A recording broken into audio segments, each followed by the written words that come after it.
जी बिस्मिल्लाहिर्रहमानिर्रहीम, अस्सलाम वालेकुम। उम्मीद है आप लोग खैरियत से होंगे।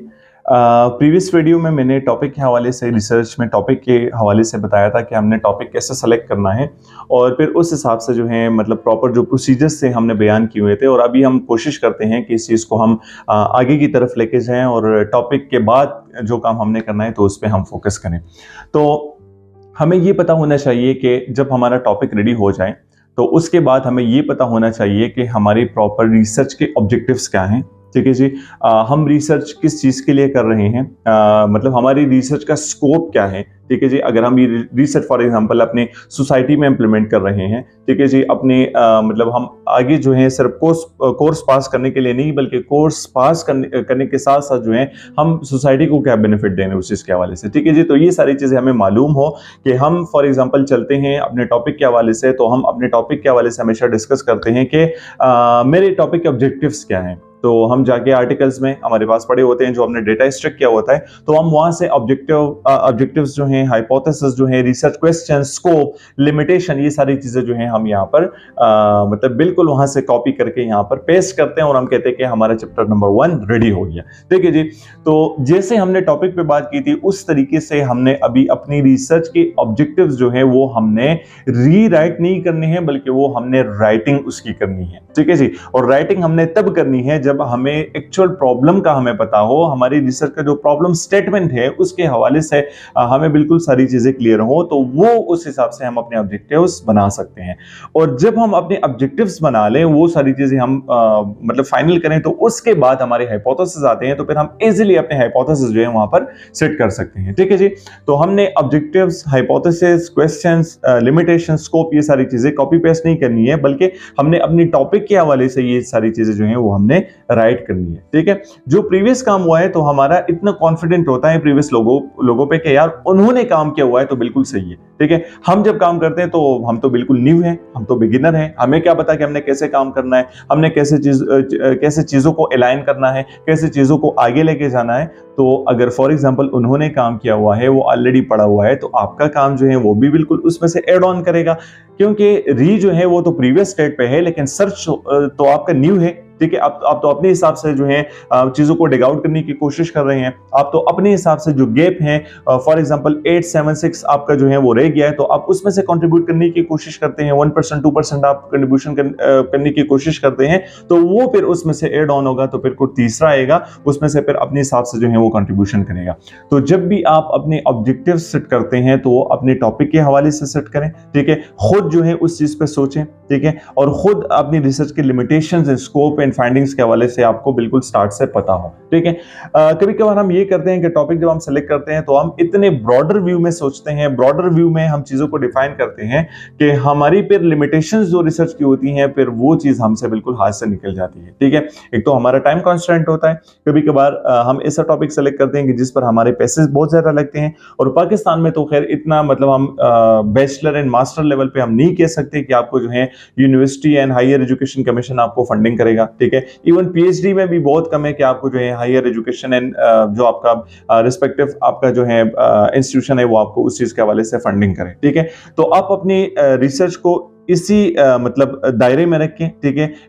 इसी हुदूद में रखें कि आपकी जो लिमिटेशंस हैं वो बहुत ज्यादा ना हो। ठीक है। वो आपकी बिल्कुल कम हो। ठीक है। हम फॉर एग्जांपल टाइम कंस्ट्रेंट की बात करते हैं तो कभी कभार हमारे ये आता है कि हम कहते हैं कि टाइम कंस्ट्रेंट की वजह से हमने ये डेटा आगे नहीं लेके गए क्योंकि हमारे साथ टाइम बहुत कम था। ठीक है। तो आप ऐसे टॉपिक्स को सेलेक्ट ना करें कि जिस पे फॉर एग्जांपल आपके पास 6 महीने और आपका टाइम लगता है 3 साल। ठीक है जी।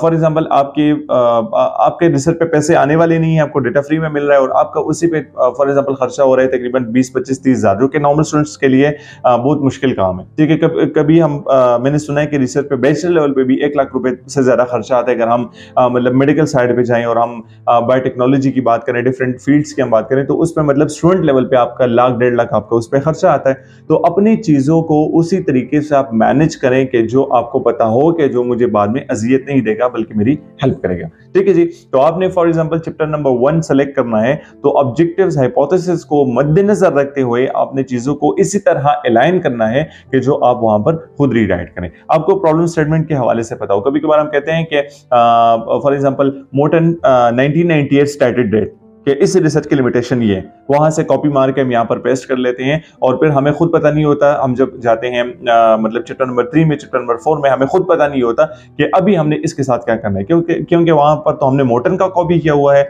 हमने जॉन्स का कॉपी किया हुआ है, हमने रिसर्च पेपर से उठा के अपनी प्रॉब्लम स्टेटमेंट हमने बनाई होती है। तो जब भी आप अपनी प्रॉब्लम स्टेटमेंट जो है वो आइडेंटिफाई करते हैं, बेशक आप जाए मोर्टन एंड जॉन्स का आप हवाला दें अपनी प्रॉब्लम स्टेटमेंट में, लेकिन अपनी रिसर्च के हवाले से जरूर लिखें कि मेरे रिसर्च के प्रॉब्लम्स क्या हैं, यहां पर मेरे रिसर्च का प्रॉब्लम स्टेटमेंट क्या है। तो अपने प्रॉब्लम स्टेटमेंट के हवाले से आप जाके आगे जो है अपने ऑब्जेक्टिव सेट करें, और जब आप अपने ऑब्जेक्टिव सेट करेंगे तो उस हिसाब से आपका रिसर्च जो है आगे चैप्टर नंबर 2 में जाएगा। और लिटरेचर की जब हम बात करते हैं तो आपका लिटरेचर ड्राइव होगा, बिल्कुल ठीक है, आपने टॉपिक सेलेक्ट किया हुआ है तो आपका लिटरेचर बिल्कुल आसानी से ड्राइव होगा।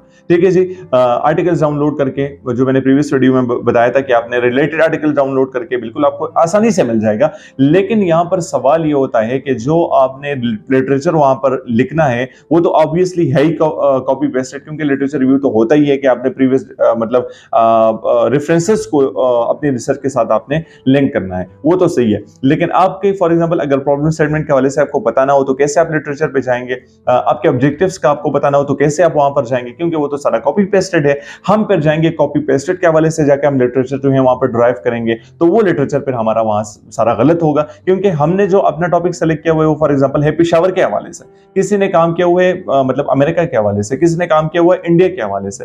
ठीक है जी। और हम जो है पाकिस्तान लेते हैं और पाकिस्तान में फिर हम एक छोटा सा एरिया सेलेक्ट करते हैं जो कि है पेशावर, और फिर पेशावर का के हिसाब से हम लिटरेचर जो है वो एक तो हमारा बिल्कुल हम प्रॉब्लम स्टेटमेंट की बात करते हैं वो गलत होता है, ऑब्जेक्टिव्स हमारे गलत होते हैं, तो ऑब्वियसली जब हम ड्राइव करते हैं वो चीजें तो वो बिल्कुल उस चीज के साथ लिंक नहीं करता। ठीक है जी।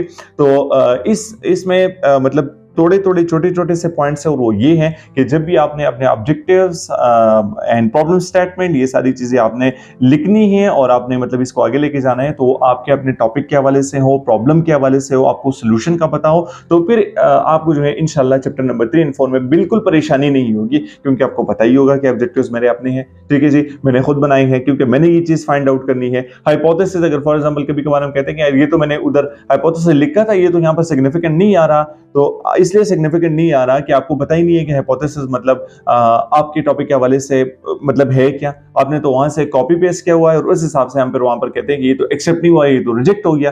ठीक है। तो फिर हमने डेटा में क्या करना होता है, फिर हमने पजल करना होता है, डेटा शफल करना होता है। ठीक है। और उस हिसाब से जो है फिर हम सिर्फ सिग्निफिकेंट लाने की कोशिश करते हैं। ठीक है जी। तो अगर फॉर एग्जांपल आपके ऑब्जेक्टिव्स, आपके हाइपोथेसिस, आपके रिसर्च क्वेश्चंस, आपके प्रॉब्लम स्टेटमेंट बिल्कुल स्टार्ट से क्लियर ना हो चैप्टर नंबर 1 से, तो फिर आपका लिटरेचर रिव्यू जो है वो भी उस हिसाब से लिंक नहीं होगा, और फिर सबसे बड़ी प्रॉब्लम आपको आएगी तो आपको चैप्टर नंबर 3 एंड 4 में आएगा, और फिर आपका कंक्लूजन भी सही तरीके से ड्राइव नहीं होगा। तो टॉपिक के बाद आपने इसी चीजों पे बहुत ज्यादा फोकस करना है कि आपकी ये सारी चीजें बिल्कुल अलाइन हो, आपका मतलब मैं अगेन दोबारा से मैं कह रहा हूं, आपका री हो लेकिन आपका सर्च भी हो। ठीक है जी। हम री पे जाएंगे जरूर, हम देखेंगे कि इस प्रॉब्लम के हवाले से फलां ने क्या काम किया हुआ था, फलां ने क्या हुआ था इस टॉपिक के हवाले से, तो फिर हमें उस हिसाब से अंदाजा होगा कि अभी हमारे पेशावर में क्या मसले मसाइल है, क्योंकि मोर्टन को तो पता नहीं है कि हमारे पेशावर में क्या मसले मसाइल है, जॉन्स को तो पता नहीं है कि हमारे पेशावर में क्या मसले मसाइल है, उनको तो America, India and different countries के हवाले से पता होगा, हमें तो पेशावर के हवाले से पता होगा। तो हमने पेशावर के हिसाब से अपने ऑब्जेक्टिव सेट करने हैं। अपनी प्रॉब्लम स्टेटमेंट अगर हमने लिखनी है तो हमने पेशावर के हवाले से ये सारी चीजें लिखनी है। ठीक है जी। तो बहुत केयरफुली हमने ये सारी चीजें मतलब आगे अलाइन करने की कोशिश करनी है। नेक्स्ट वीडियो में इंशाल्लाह हम जाएंगे उस चीज पे हम बात करेंगे कि हमारे मतलब डेटा कलेक्शन हम कैसे करते हैं, रिसर्च के कौन कौन से टेक्निक्स है, किस तरीके से हम करते हैं, कौन से मेथड हम यूज करेंगे, तो इंशाल्लाह नेक्स्ट वीडियो में हमारी उस पर बात होगी। बहुत ज़्यादा खुश हैं जी। पाकिस्तान जिंदाबाद। अल्लाह हाफिज।